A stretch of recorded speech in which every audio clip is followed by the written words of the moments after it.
रहीम। आज की क्लास में खुश आमदीद। आज की क्लास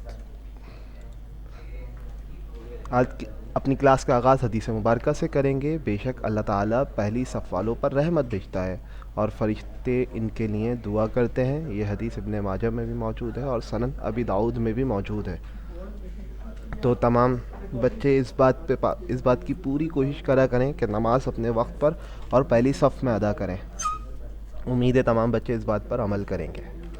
अपनी क्लास का आगाज़ करते हैं। Class 4 subject science lecture 2 chapter number 2 the animal world. सबसे पहले एनिमल वर्ल्ड के बारे में हमने लास्ट टाइम बात की थी। एनिमल वर्ल्ड के अंदर क्या होता है, एनिमल क्या करते हैं, ग्रो करते हैं, मूव करते हैं, ईट करते हैं और ब्रीथ और रिप्रोड्यूस करते हैं। अच्छा, लास्ट टाइम हमने जो बात की थी, हमने बात कर ली थी मोस्ट ऑफ एनिमल्स। हमने लास्ट टाइम वाटर पे बात कर ली थी। आज ऑक्सीजन और एनर्जी के हवाले से थोड़ी सी बात होगी।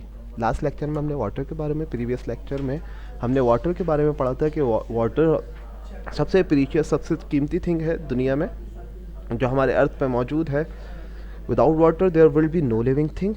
पानी के बिना ज़िंदगी होना, जानदार का होना नामुमकिन है और यही मेन रीज़न है कि अर्थ पे वाटर मौजूद है, इसीलिए यहाँ पे ज़िंदगी मौजूद है। इतनी लार्ज क्वांटिटी में किसी और प्लेनेट पे पानी डिटेक्ट नहीं हुआ। यही वजह है कि वहाँ पे इंसानियत मतलब जानदारों के निशान मौजूद या ज़िंदगी के निशान मौजूद नहीं है। फिर आपके पास आता है एनर्जी। आज जो हमारा टॉपिक है हम बात करेंगे एनर्जी पे। एनर्जी एग्जिस्ट करती है मुख्तलिफ इकसाम में। एनर्जी क्या करती है, energy can be move from one object to another. Energy मदद करती है जो एक ऑब्जेक्ट को एक जगह से दूसरी जगह में मूव करने में। एनर्जी चेंज करती है from one form to another. अच्छा, एनर्जी चेंज होती है एक फॉर्म से दूसरी फॉर्म में। ना तो एनर्जी आप बना सकते हो ना ख़त्म कर सकते हो, वो सिर्फ और सिर्फ अपनी फॉर्म को चेंज कर लेती है। जैसे मिसाल के तौर पे दो तरह की है energies, what makes matter move और चेंज।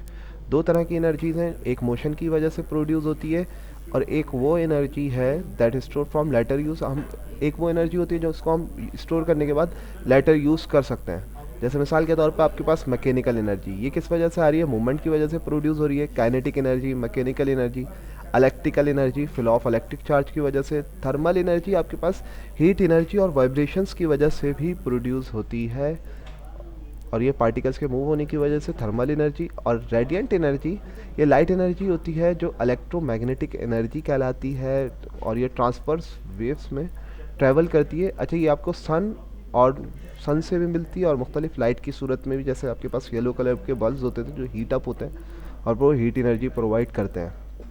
इसी तरह आपके पास साउंड एनर्जी है, ये वाइब्रेशंस की वजह से प्रोड्यूस होती है और object in a waves to produce sound.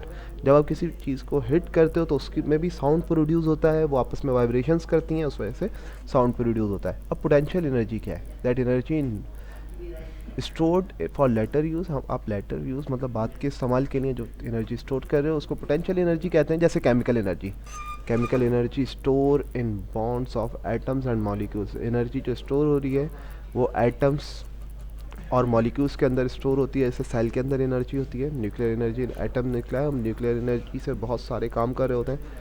हमारा जो लाइट एनर्जी का एक न्यूक्लियर पावर प्लांट भी है, फिर इलाज वगैरह के लिए बहुत सारी जगहों पे हम न्यूक्लियर एनर्जी यूज़ कर रहे होते हैं। ग्रेविटेशनल एनर्जी, कोई भी चीज़ अगर आप ऊपर रखें और उसको धक्का दें वो खुद ब खुद ही नीचे गिरना शुरू हो जाती है, क्योंकि हाइट की वजह से उसके अंदर क्या स्टोर हो गई, पोटेंशियल एनर्जी उसके अंदर स्टोर हो चुकी है।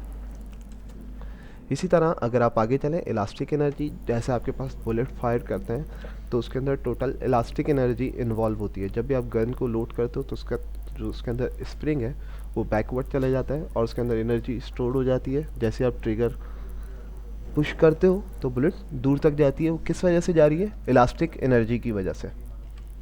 इसके बाद आगे चलेंगे, आपकी बुक में का पेज यहाँ पे दिखाया जा रहा है, पेज नंबर 14। अगर आप इसको देखें तो यहाँ पे लिखा हुआ है कि animal need energy so they can do all the things that they do.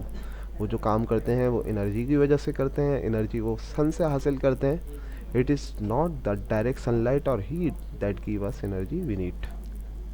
अच्छा, फिर एनर्जी क्या होती है, एनर्जी डायरेक्ट हमें सन से नहीं मिलती, वो पास होकर हमें मिलती है मुख्तलिफ़ तरीक़ों से। जैसे pass from one living thing to another living thing through food. ये खाने के ज़रिए हम मुख्तलिफ़ चीज़ें खाते हैं। जैसे मिसाल के तौर पे सन एनर्जी पौधे जो हैं आपके फ्लावर्स वगैरह या प्लांट्स वगैरह, वो हीट एनर्जी कहाँ से ले रहे हैं? सन से ले रहे हैं, फिर आप उसको ईट कर रहे हो, फिर वो मुख्तलिफ जानवर खा रहे हैं, उसमें से बहुत सारे जानदार आप खाते हैं। Birds need energy to fly, birds को उड़ने के लिए, फ्लाई करने के लिए एनर्जी की ज़रूरत होती है। Baby animals need energy to grow. यहाँ पे देखें, ये एक मदर अपने बेबी को फीड कर रहा है, तो वो अपनी मदर से एनर्जी हासिल कर रहा है। इसी तरह हमें एनर्जी चाहिए होती है repair damage to the body. अब आपने सुना होगा जो बुज़ुर्ग होते हैं उनके जो टिश्यूज़ डैमेज हो जाएं या हाथ कट जाए, कहीं चोट लग जाए, वो बहुत स्लो रिकवरी होती है, क्योंकि उनकी बॉडी में उतनी एनर्जी नहीं होती। बचपन में हमें अगर चोट लगे तो बहुत जल्दी हमारी चोट सही हो जाती है, ज़ख़म सही हो जाते हैं, क्योंकि हमारी बॉडी बहुत ज़्यादा तादाद में एनर्जी बना रही होती है। You need energy so that you can run, jump and sing and dance and learn। आपको एनर्जी चाहिए होती है ताकि आप जंप वगैरह का काम, गाने वगैरह या मुख्तलिफ काम अंजाम दे सकें। अच्छा भाई, अब आपके पास एक फूड चेन है। अगर आप इसको गौर से देखें तो फूड चेन कहाँ से स्टार्ट हो रही है? यहाँ से।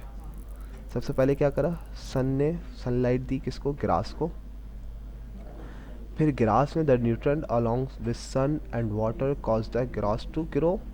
फिर उसके बाद ग्रास हॉपर ने ग्रास को खाया, the grasshopper eat the plant. फिर उसके बाद जो चूहा है उसने क्या करा? ग्रास हॉपर को खा लिया, और फिर स्नेक ने ग्रास हॉपर को खा लिया, स्नेक ने चूहे को खा लिया।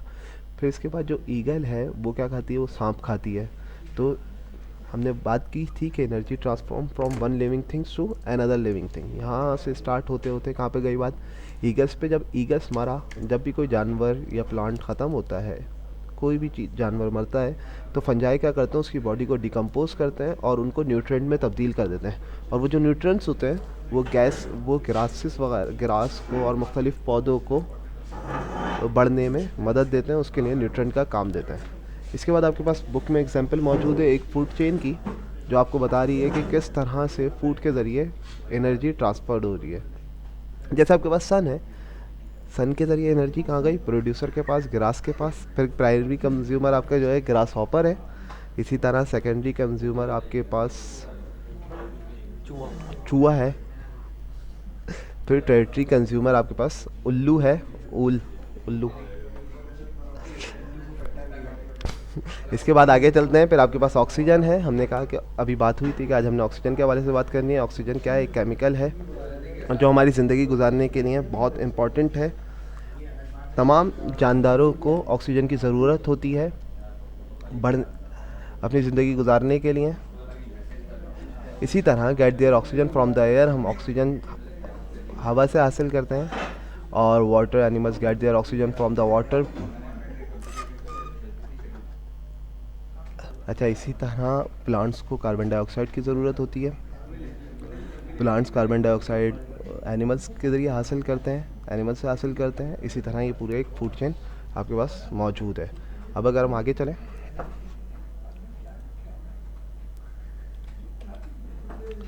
अच्छा, do you remember what carnivorous, herbivorous and omnivorous are? Carnivorous क्या करते हैं? मीट खाते हैं। और herbivorous animal that only eats plants, herbivorous plants वगैरह खा के अपना गुजारा करते हैं। और ओमनिवोरस दोनों चीज़ें खाते हैं, मीट्स भी खाते हैं और प्लांट भी खाते हैं, जैसे इंसानों की मिसाल उसमें मौजूद है। इंशाल्लाह नेक्स्ट क्लास में मिलेंगे। जब तक के लिए अल्लाह हाफ़िज़।